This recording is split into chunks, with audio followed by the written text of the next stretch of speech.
One simple word to describe this entire movie experience in Finding Dory: adorable.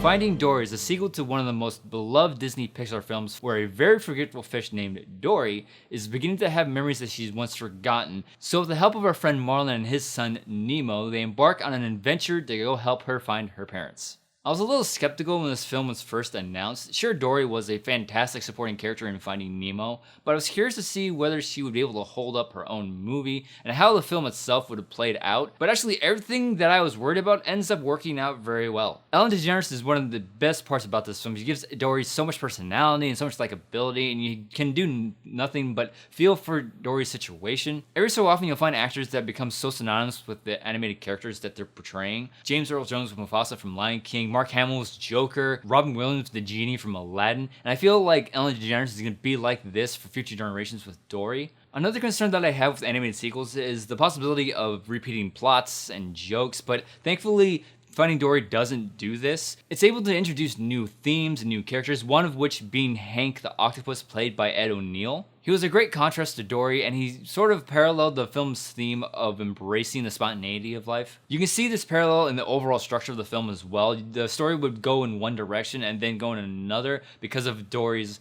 forgetfulness and memories that she would just suddenly get on the spot. And one of the things that Pixar has proven over the years is having a film be appealing to pretty much everybody regardless of their age, because kids are going to have fun in this film because of all the laughs, and parents can enjoy this film as well for all the heartfelt and meaningful themes in this movie. Because you would think Dory forgetting things every 10 seconds would get really old, but they're able to handle it in a way that it's very heartfelt and very fun, and keeping it fresh and not having it become stale throughout the entire film. And so at this point you might be wondering, is Finding Dory just as good, if not better, than Finding Nemo? And short answer, no. Though the film is very good, it doesn't seem to have the same kind of magic or sense of adventure like Finding Nemo did. Finding Nemo felt very large in scope, whereas Finding Dory felt smaller and more confined and more compressed in all aspects. It's a very quick moving film. It doesn't spend a lot of time lingering on certain things. The quick pace sort of mimics the urgency of Dory. When she finally gets on a topic, she has to sort of get to the point really quickly, otherwise she'll forget. And I like how all of these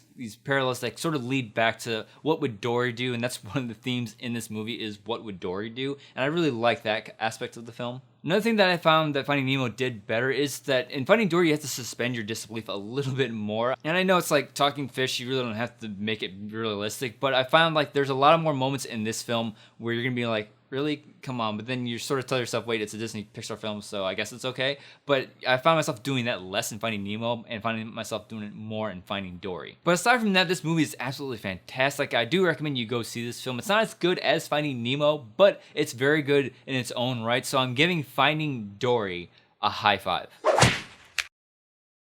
So Finding Dory, have you seen it? What did you think about it? Leave a comment below, tell me your thoughts. Please, if you enjoyed watching this review, hit that thumbs up button and subscribe to my channel if you haven't already. And as always, thank you so much for watching. If you like this, you can click right here and see more videos. Bye, Andrew.